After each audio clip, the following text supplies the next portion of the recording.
Muy buenas tardes, mi nombre es Alonso Ramos. Estoy realizando ese trabajo de manera individual debido a que he tenido problemas familiares muy graves por los cuales no he podido coordinar a tiempo con mis compañeros de grupo. Entonces, cuando ya por fin pude comunicarme con ellos, lamentablemente, no lamentablemente, sino que ya habían avanzado gran parte del trabajo, entonces no quería perjudicarlos, pero tampoco quería incumplir mis deberes de estudiante. Por esa razón estoy presentando el trabajo de manera individual para que lo pueda considerar.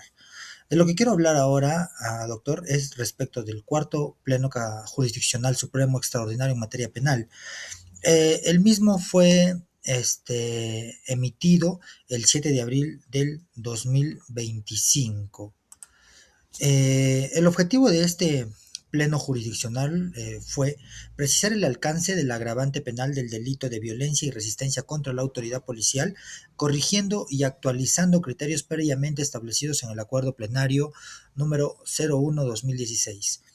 En el acuerdo plenario 01-2016 se había dejado casi de manera ambigua el hecho de que una agravante que no tenga unos resultados como lesión o como muerte de un agente policial, por ejemplo, puedan considerarse dentro del agravante sin tomar en cuenta solamente la acción que pone en riesgo, en peligro o que desobedece o genera resistencia a la autoridad.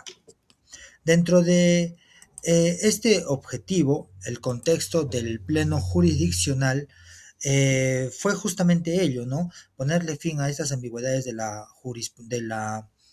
pleno jurisdiccional del 2016. Y básicamente para ello, mediante el artículo 112 de la Ley Orgánica del Poder Judicial, se convocó al Pleno para abordar interpretaciones divergentes sobre la aplicación de la agravante específica en el delito de violencia y resistencia a la autoridad establecido en el Código Penal. Este análisis, motivado por la constante o por la constancia de que la jurisprudencia anterior restringía excesivamente la aplicación de la agravante, suprimiendo su pertinencia en muchos casos de violencia dirigidos contra miembros de la Policía Nacional del Perú. Para ello se han identificado algunos problemas que estaban contemplados dentro de la jurisprudencia del 2016. En principio, la falta de claridad en la distinción entre los tipos penales de violencia contra la autoridad y su forma agravada, la ambigüedad sobre qué constituye violencia idónea para configurar la agravante específica, la dependencia del resultado lesivo para aplicar la agravante. Este quizás es el punto más importante de este pleno jurisdiccional, puesto que aquí muchos de los juzgadores consideraban un agravante únicamente cuando había un resultado lesivo para la víctima o para el agraviado. Esto limitaba muchísimo la sanción penal pese a la gravedad de la conducta, que es lo que finalmente se tiene que juzgar. Y por último, habían contradicciones con la política criminal frente al incremento de agresiones contra la autoridad policial, justamente por esos temas.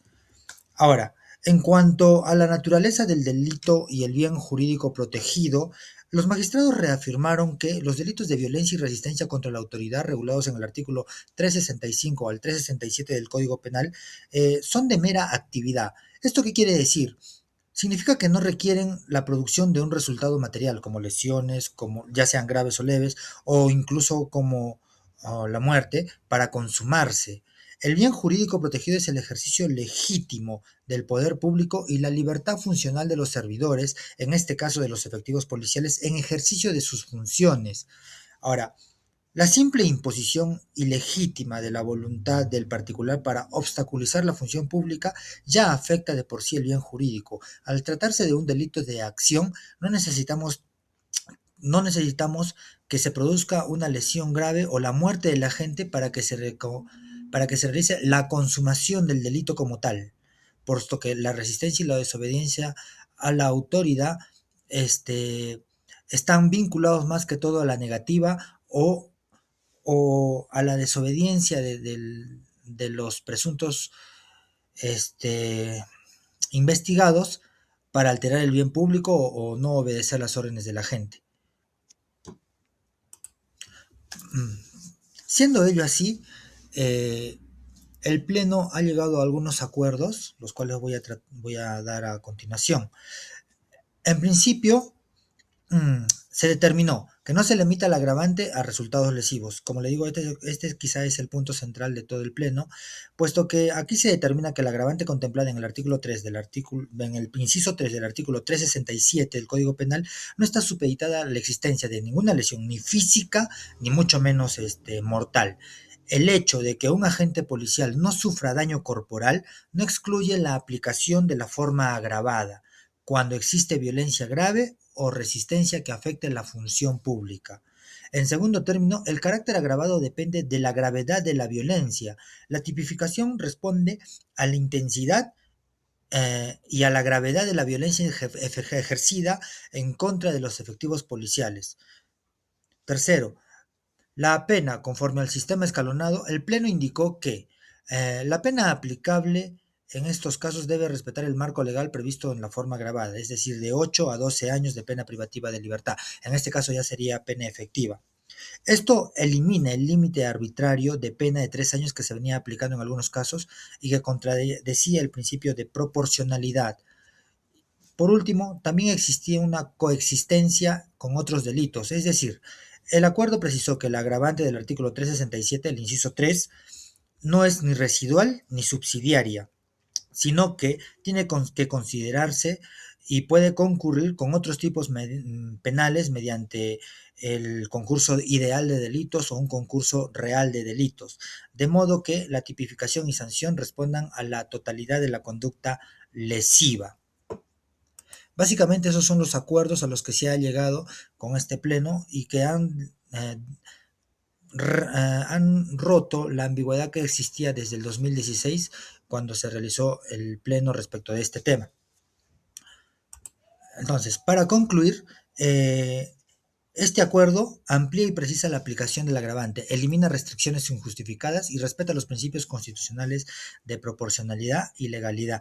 Además que exige una adecuada dosificación de la pena, es decir, ya no solamente basta con que, o mejor dicho, la pena ya no tiene que ser solamente desproporcionada y que esté referida al daño causado, sino a la acción misma del hecho. Es decir, que con este agravante ya se puede considerar no solamente el límite de los 3 a 4 años, sino el que va en su forma agravada hasta 12 años de pena privativa de libertad. Eso sería todo de mi parte. Muchas gracias.